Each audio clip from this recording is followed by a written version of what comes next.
Good evening. Thank you for joining us for another virtual town hall. Today is Wednesday, May 20th. Before I get into some of the announcements on new openings and other things that we're doing, I want to do a recap of the numbers.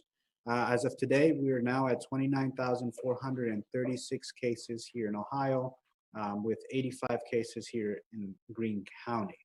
Now, you may be surprised by the spike in numbers. The numbers keep increasing, but also want to remind you that the testing availability is much more widespread than it was several weeks ago. So there's a lot more testing that is being done, and we're gonna see those numbers jump.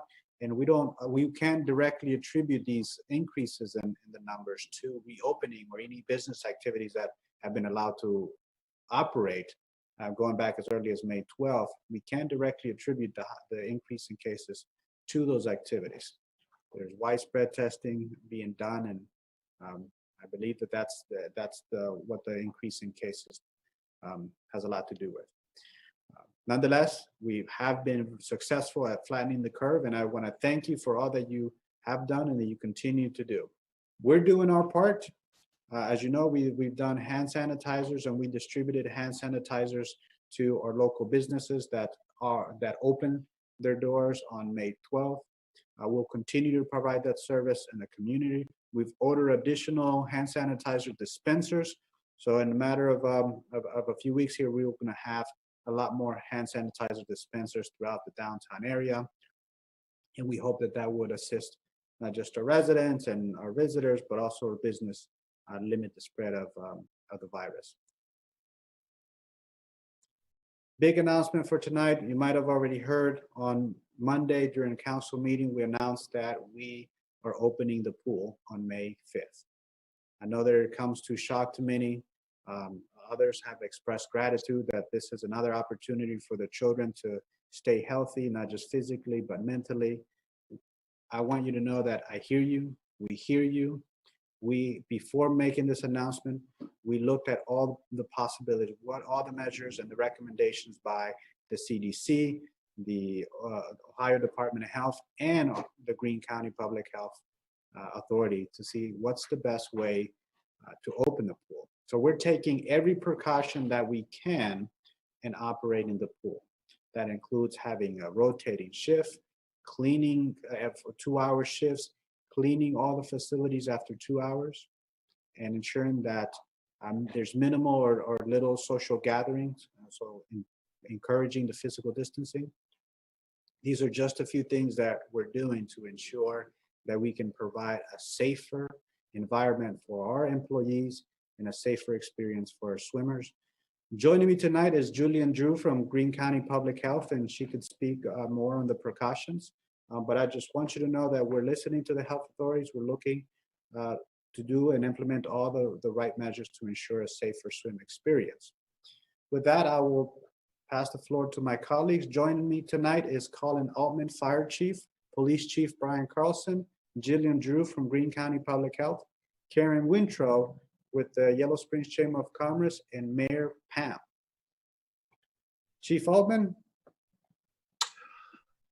Thank you very much, Josue. Miami Township Fire Chief Colin Altman here today. I'm actually here by myself this evening. Excuse me. This week, our nation passed a terrible milestone as we hit over 90,000 Americans dead from COVID-19. It is important that we remember these people, that these lives lost, and all the people who've been touched by COVID-19, your families, your friends, my family. It is important that we also remember the words of Secretary General, United Nations Secretary General Guterres, who said, either we get through this pandemic together or we fail. And either we stand together or we fall apart. It's easy sometimes, unfortunately, to give into our fears, to give into misinformation, to start to point fingers and to call names.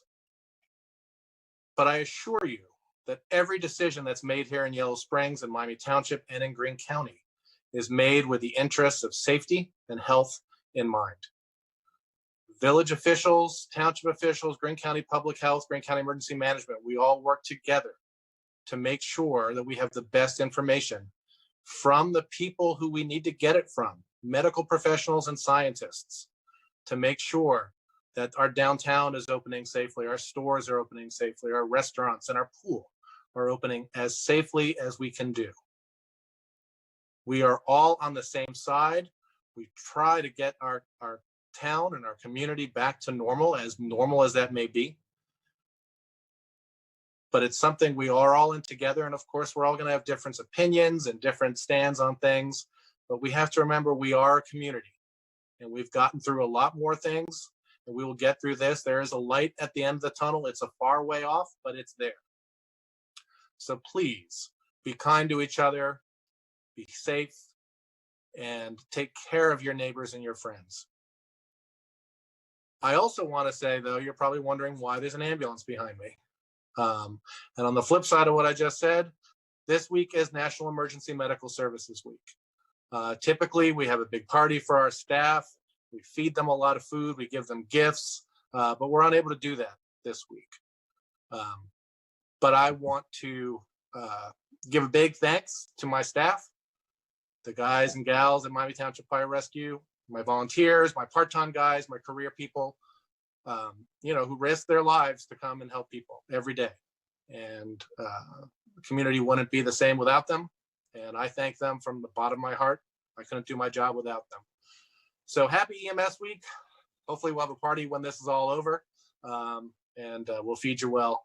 We'll even invite Josue over.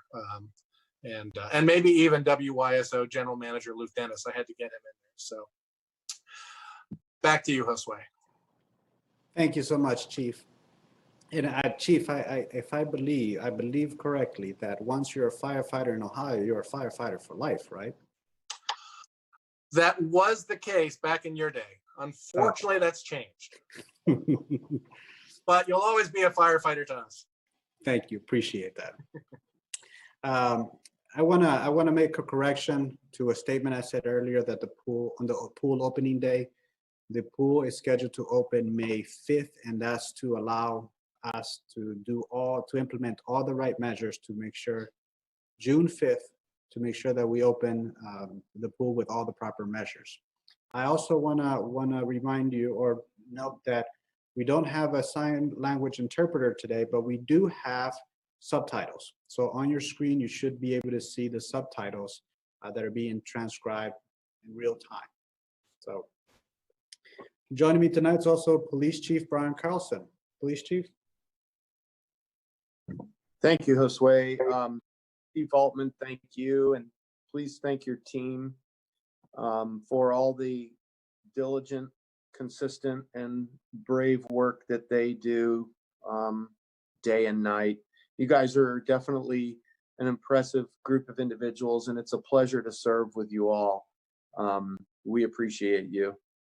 Good evening, Village, and I'd like to thank Jillian for being here as well. We really appreciate your input and you taking the time to be with us. I don't have any big updates from the police department. I do want to kind of mirror some of the things Chief Altman said, reminding us all that everybody's having some difficulty in some way through this period, and keep that in mind when you're out. I do want to let the businesses know, please contact us the moment you sense anything that you may need our assistance with. We are maintaining 2 officers on at all times, which is good. And if we have complaints that don't fit into the purview of the police department, we will be contacting public health, and they will come and assist as well. To the rest of my team, thank you all. I know that everyone's been working around the clock, and I appreciate all of you. Please don't hesitate to call the police department. Remember, we're here 24/7 for any needs, any concerns, any worries. We've got a dedicated staff of individuals. I think you know most of us. We will be leading the parade for graduation next Wednesday, but I do want to, on a personal note, announce that I will not be present because that is the night that my daughter will be graduating from another jurisdiction, and I will be with her and my family. But Sergeant Watson will be here, Officer Paige Burge, and Officer Paul Raful. So please say hello when you see them, and we're looking forward to celebrating our seniors. Moving on. Thanks, Josue. Thank you, Chief. All right, and also joining us tonight is Julian Drew. Julian. Hey, thank you for having me again.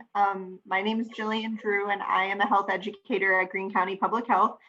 I just want to also kind of piggyback off of what Chief Altman said. Like, this is definitely a collaborative effort, and we are all working together towards the same goal of keeping us all healthy and safe.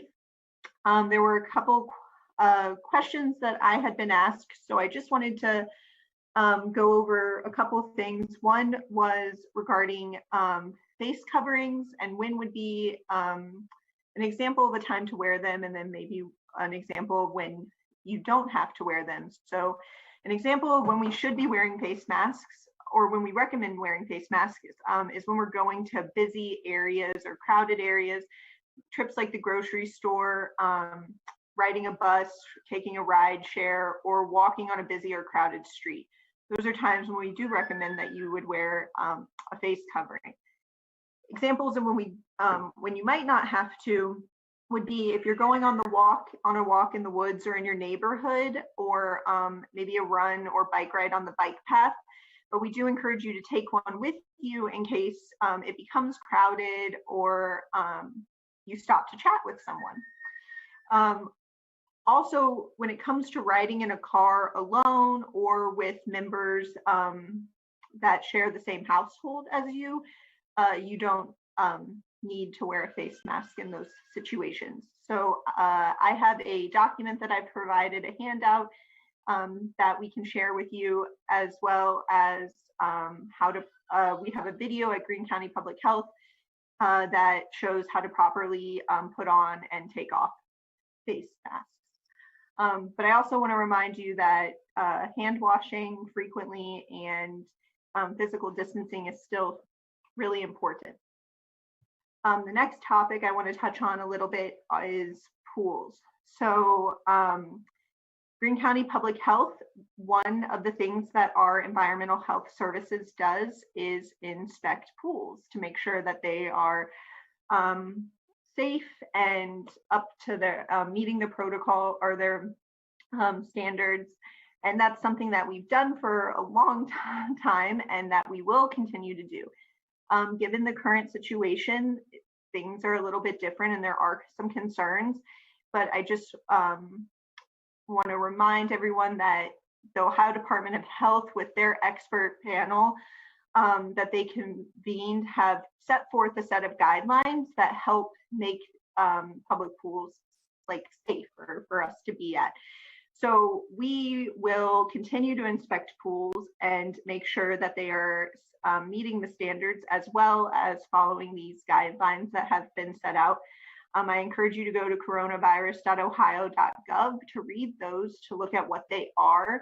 But we are committed to continuing this partnership and continuing to work together to make everyone safe.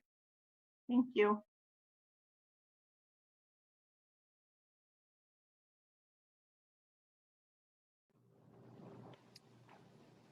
Thank you, Jillian. All right, also joining us tonight is Karen Wintrow, Yellow Springs Chamber of Commerce. Karen.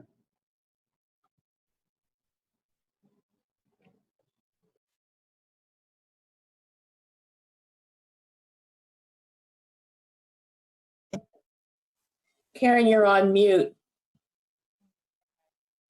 Sorry, guys. I just had a phone call coming in at the same time, and my phone is falling over. So, I've got it. Okay, sorry. Our messaging around masks is, we've actually modified it a little bit because we've been meeting and talking with a lot of our merchants, and some merchants have a little bit more flexible approach to how they're dealing with masks. They ask that we make the message a little bit friendlier, but still keep the emphasis on mask on. So our new message is, stay safe, be kind, mask on. And we will be, I believe, and Josue can address this, I believe there will be banners to that effect. I will be replacing the signage in the businesses with that message. And we'll also be putting smaller signs at eye level at various locations downtown so people can see them and let them know that they actually can purchase a mask at many of the businesses downtown. So we are, we're still committed to that. And the other thing I want to tell you we're committed to is we are not promoting people visiting Yellow Springs. We are not sending, we used to send out a weekly email. We haven't sent out that weekly email in 2 months. If we do post on Facebook, the message is about wearing masks. So that is really the only message that we are communicating right now. Let's see. A lot of our retailers are open. I would say the majority of the retail is open. Restaurants could have, last Friday was the day of opening patios, and this Friday is the day of opening for indoor seating. None of our restaurants are choosing to open at the schedule that the state has allowed, but most of them will be opening through the following week. And I think by the beginning of June, most of them will be open. I do know, for those of you who like great breakfast, I do know that Sunrise Cafe will be open on Memorial Day, and Brian will be cooking up their famous breakfast and also be doing lunch. So stop by on Memorial Day and see Sunrise Cafe and get some great food. Let's see what else. I want to thank Jillian.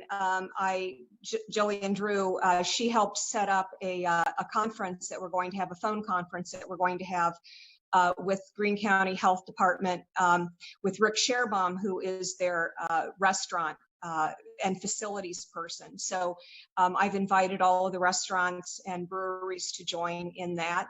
So that's going to be next Wednesday, I believe Wednesday the 27th. And we also do weekly call-ins. Friday at noon, we do weekly call-ins with all of our members, and village officials, township officials are usually on those calls so that we can update our businesses on things that are happening in town. And just get out and support our local businesses.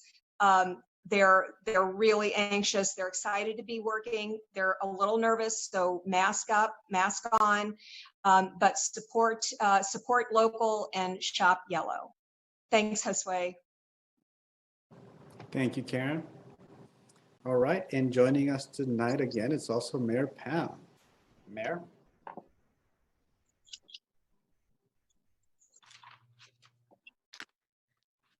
Thank you, Josue. I have a very important announcement for the villagers and the township folks who are watching this broadcast tonight. And it has to do with what I'm holding in my hand here, right? Tassel from my high school graduation. Yeah, that's class of 69, back in the day, baby, do the math. So this is, got me thinking. I carried this with me. I knew right where it was. I went upstairs and got it before I wanted to make this announcement. Why? Because high school graduations are major significance for people, for parents, certainly for students, and something very special is going to be happening 1 week from tonight. On Wednesday, May 27th, 7 days from now, the Yellow Springs High School is going to hold an innovative drive-in style graduation ceremony that is going to align with social distancing guidelines and so forth for the class of 2020. Now that special event will be a in-person graduation at Antioch University Midwest for family and students only. However, here's where we need the village folks and the township people who would like to come and help us, because the students are going to have a parade. As Chief Carlson alluded to at the start of our broadcast tonight, approximately 8:15 next Wednesday, a parade, caravan parade of the students' vehicles with their, I'm sure, parent or someone driving. They're going to leave the high school at 8:15, travel down West South College Street toward Xenia Avenue. They will get to Xenia Avenue, turn left, parade right through town to Corey Street, four-way stop sign, a stoplight there.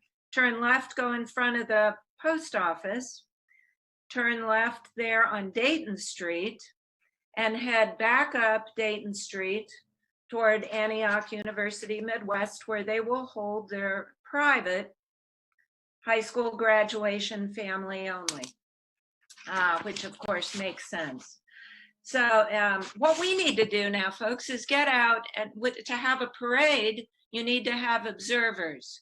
And when the students matriculate from Mills Lawn School, leave Mills Lawn and go to McKinney Middle or wherever it is they're heading on to, they have a clap out at Mills Lawn where parents, teachers line the hallway and all the students march single file through the hallway, and we stand there lining the walls and clap the students literally as they leave the building the final day of their 6th grade year. Well, we're going to do a clap out this year on this parade route for our class of 2020. And for that, we need you.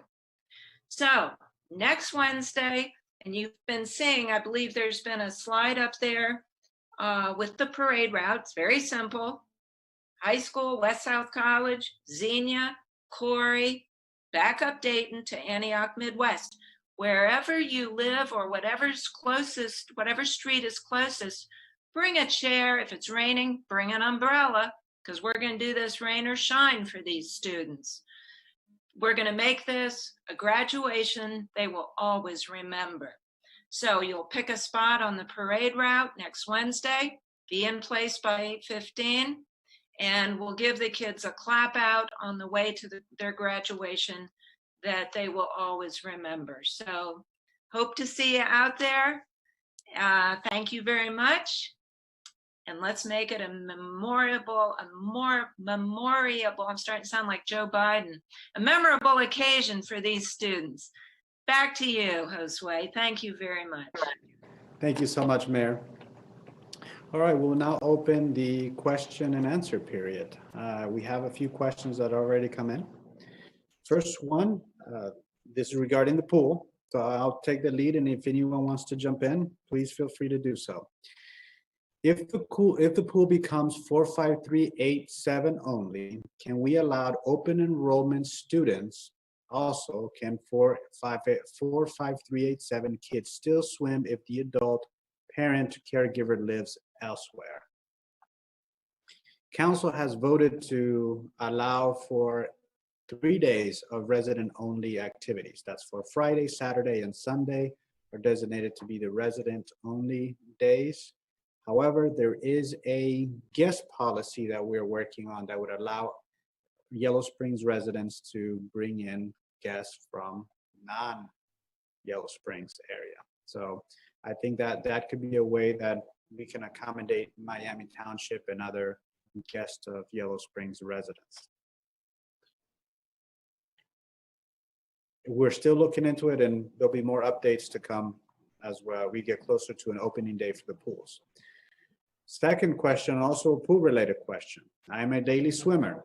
I lap swim only 20 minutes each day for my health and pain control. I'm a senior.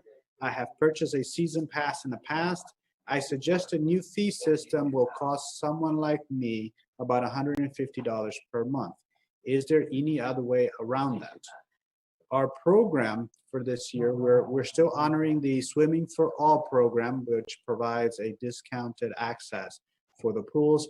So if you're the individual that asked that question, I encourage you to reach out to us, Samantha Stewart, in our office, to see if you're eligible for that program to provide you with a discounted access to the pool. Question number 3, how often are evictions made in Yellow Springs? This is an issue here based on a number of instances. I'm not aware that evictions happen very often, but they do take place. And I've become aware that our municipal court has started to hear cases. They are hearing cases that were already under dockets or being processed prior to COVID-19, and they are receiving new complaints and new cases. I've become aware of that, and it's concerning. Council is considering action to encourage the municipal courts to hold off on all evictions proceeding. Council is also considering or legislation on a pay-to-stay program that would allow renters to continue to live on their apartments and rentals. If there could be some manner worked out around the finances to make the landlords whole, but they could not be purely evicted on failure to pay. All other provisions are intended to stay in place for renters. There'll be more to come on that. I encourage you to tune in during next council meeting, June 1st. Okay. Fourth question. I think this one's for Police Chief or Mayor Pam.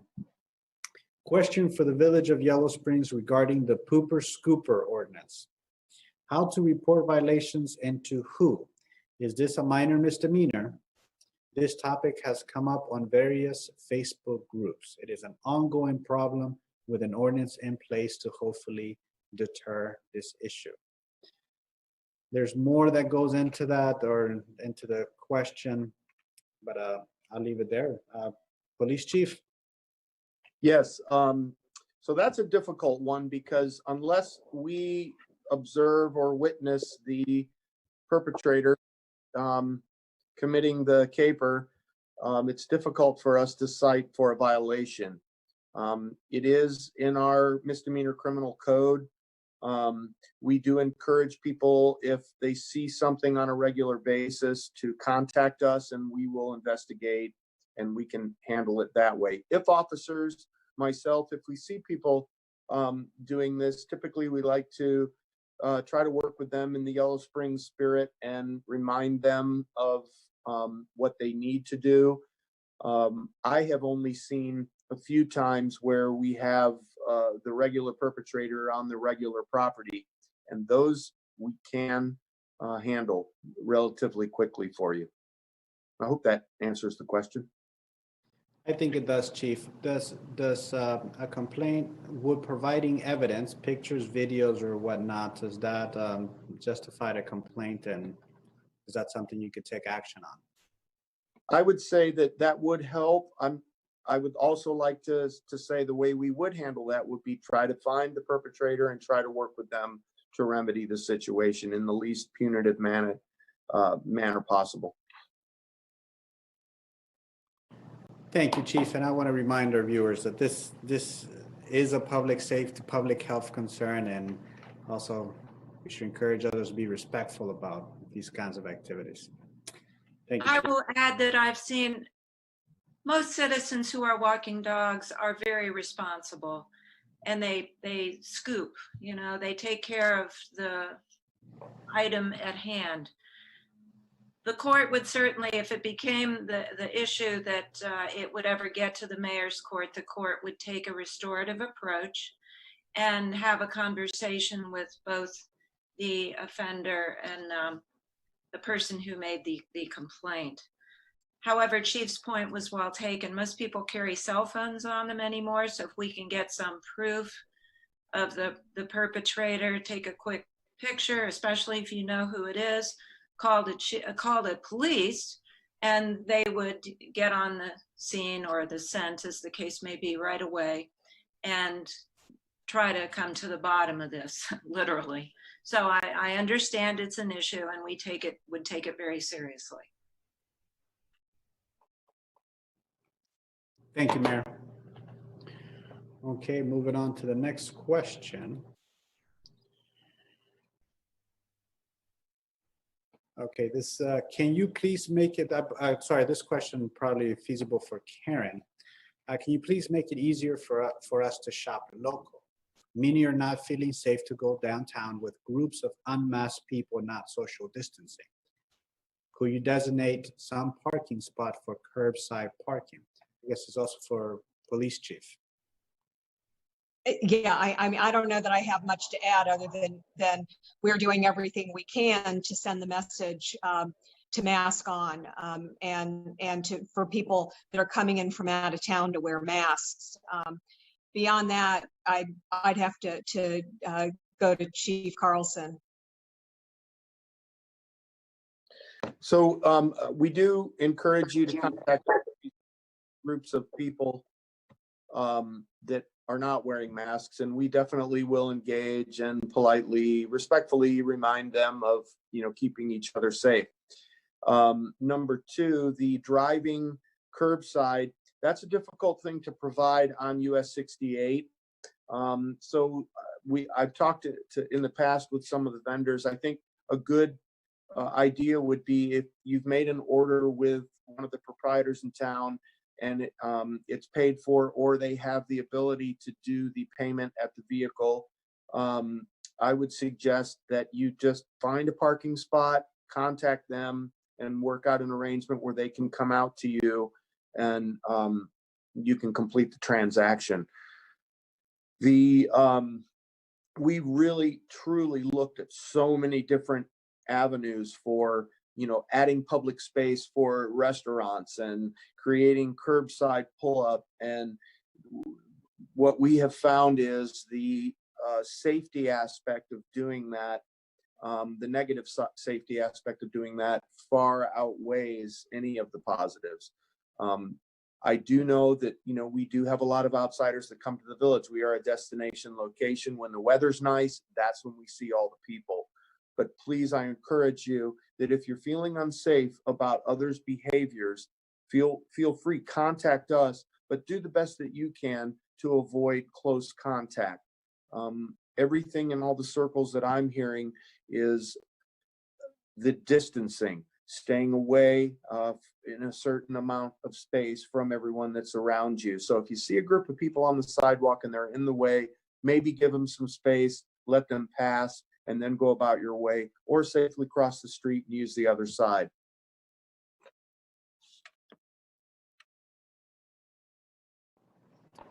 Thank you, Chief. Okay, moving on to the next question. This may be for Mayor Pam or Police Chief Carlson.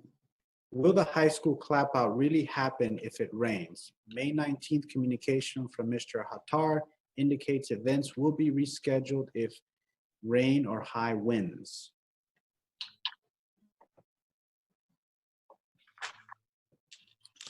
Do you know the answer, Police Chief?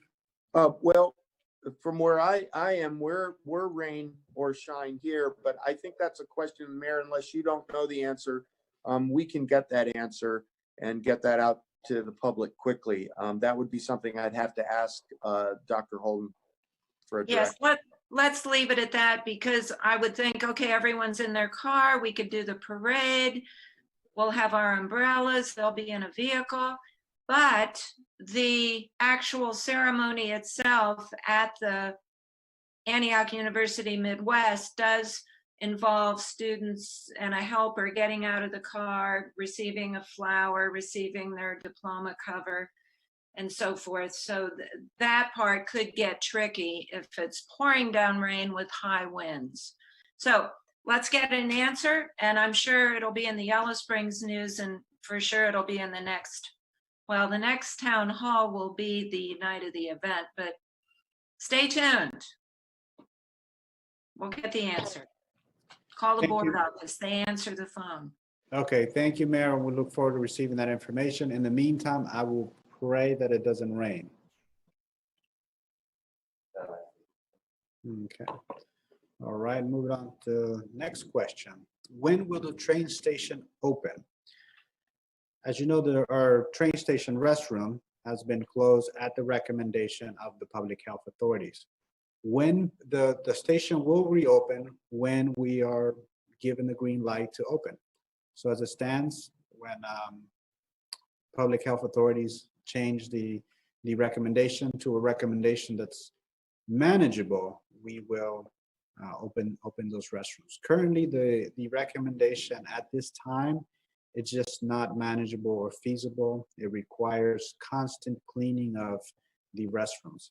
We cannot afford to have a bathroom attendant at the train station to clean the restrooms as quickly as 30 minutes or as people use it.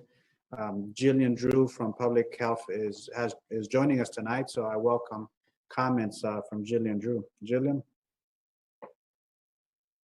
Yes, at this time, we're still waiting for the guidance to come down from the state level. So when that happens, we'll be able to move forward and take those recommendations. But until we see what their guidance are, then we recommend that they still remain closed. Thank you, Jillian.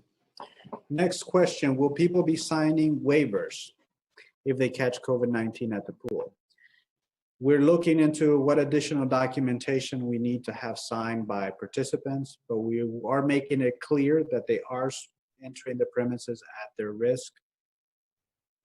We're going to properly notice everything that we can all over the facility. So there'll be more information to come on that matter. Next question, please tell us why you are opening the pool. I would like to tell my high-risk 11-year-old why he and I are expendable. I want him to know why swimming is more important than life. I'll say that nothing's more important than life. And I hope that our actions aren't being construed and the message getting out there that we're doing this to intentionally harm anyone.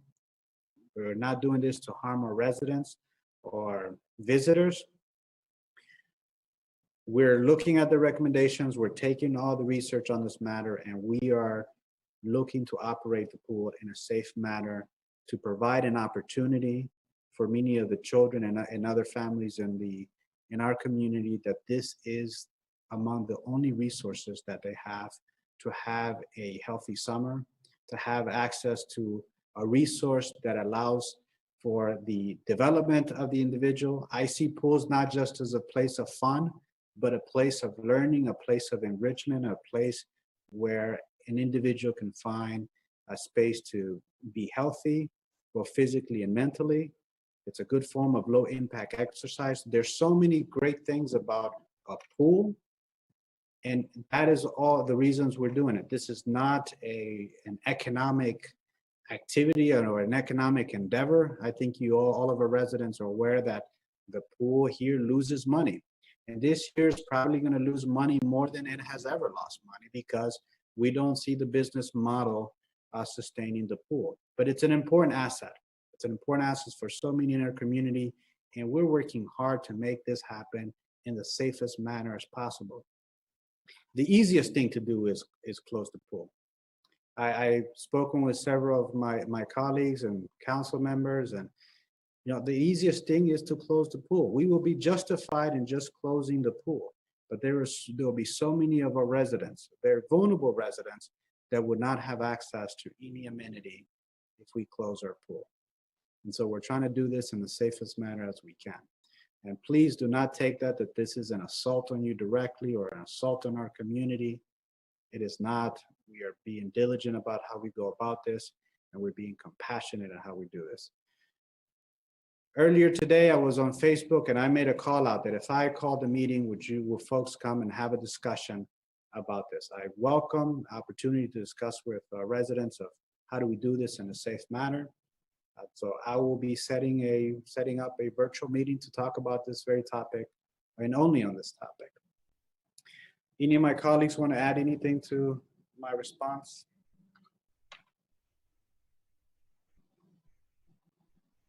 Okay, thank you.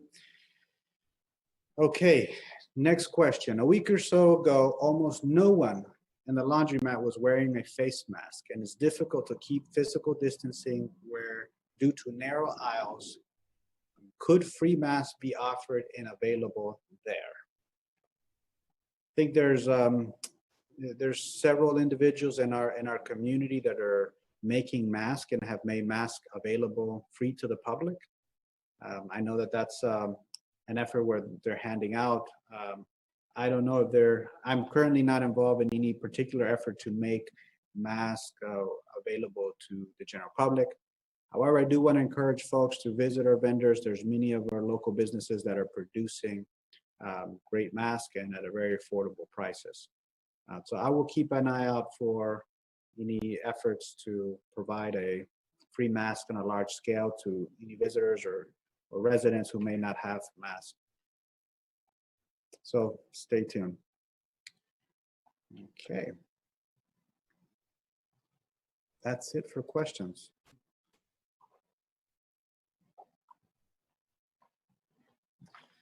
Okay, any of my colleagues want to have anything else to add, to share while we're in this town hall?